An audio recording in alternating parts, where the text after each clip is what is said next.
DJ Darren here, RV Life. I am putting a new male-end plug on my 30 amp cable. Excuse me. I had my 30 amp cable left that I unplugged from my old, that's my new house converter, but my old house converter, this was wired in. So I'm going to be making a plug on it because I'm just going to be having plug-ins. As you see back there, there's one 30 amp plug in there, and so my cords are just going to plug in, and when they're not being used I just stow them away.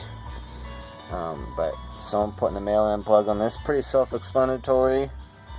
With the green, white, and black on here, it shows right here exactly where to put it and how to do the wires here too as well.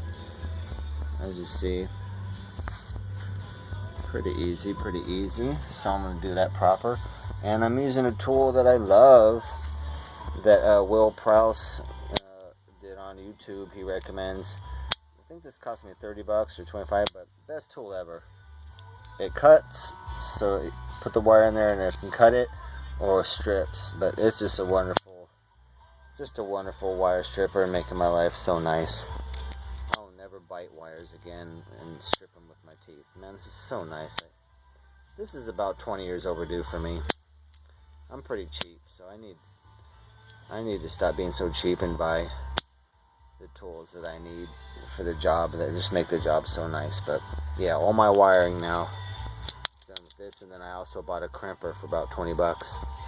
But super nice. Loving it. Thank you, Will. Wonderful tool. I'll leave links for that, and also this little guy here cost me like 10 bucks or something. I'll leave a link for that. But yeah, let's get wiring it up and get this going, so get this cable done and move on to the next project.